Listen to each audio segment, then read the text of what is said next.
closely.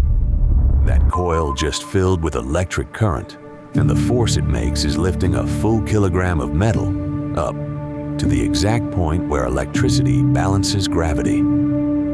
This is not a scale. It is a machine that weighs things with electricity, and it exists because of one quiet English engineer and one impossible problem. How do you define a kilogram without having to keep a kilogram? For 130 years, the kilogram was an object, a cylinder of platinum iridium in a vault near Paris.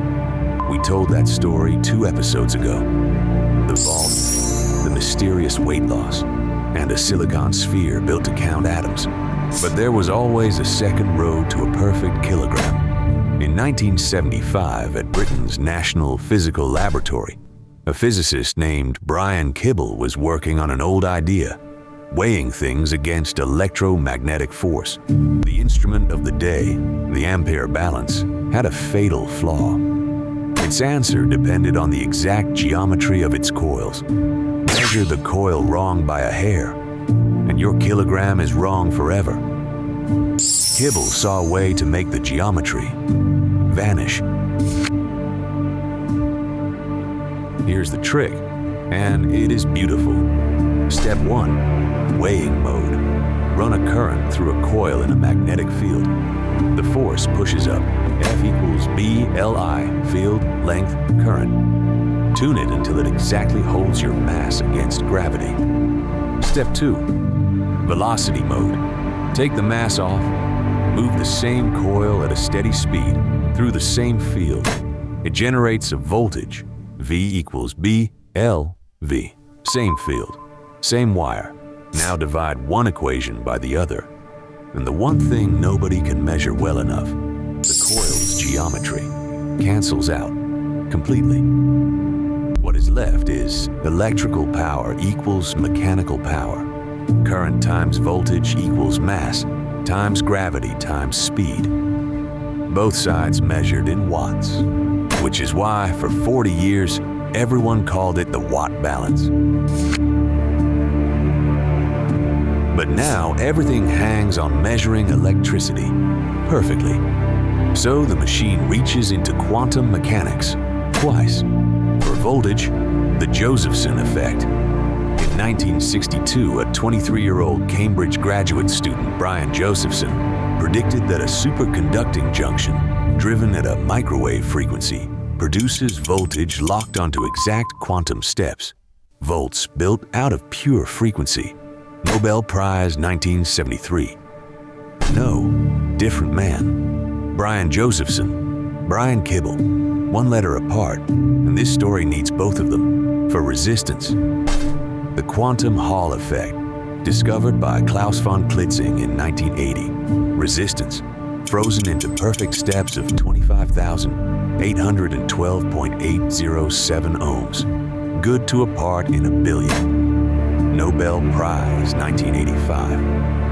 And both of those quantum constants are built out of the same ingredient, Planck's constant. That is how H, the fundamental number of quantum physics, sneaks into a weighing. Now it becomes an arms race against uncertainty. Velocity, read by laser interferometry at the scale of a wavelength of light. Gravity, measured by dropping a mirror in a vacuum while an atomic clock times the interference fringes blooming faster and faster. Because G is not a constant, it varies by nearly 1% across the Earth's surface. It even shifts with the seasons. Canada's team, chasing the ultimate measurement, had to correct, by their own account, for the pull of the moon and for meltwater soaking into the ground beneath the lab. The American machine, NIST-4, ran more than 10,000 weighings and pinned Planck's constant to 13 parts per billion. The Canadian balance did better still, 9.1, the least uncertain measurement of H to that date. The rules demanded at least 3 experiments, and the atom counting spheres had to agree. They did. And then, the most elegant move in modern measurement. For decades, the balance used a known kilogram to measure Planck's constant. So the world's metrologists made a decision. Stop measuring. They took the number 6.626-07015 times 10 to the minus 34 and declared it exact, not measured anymore, chosen, frozen, forever.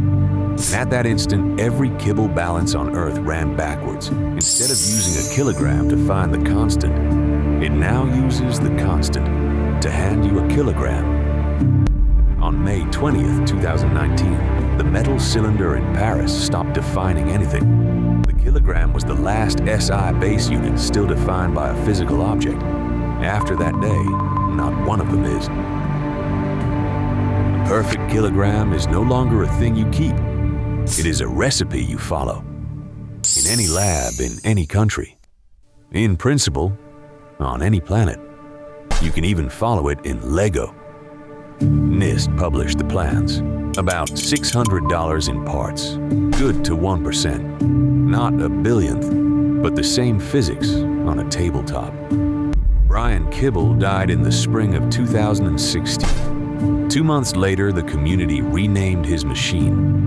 The Watt balance became the Kibble balance.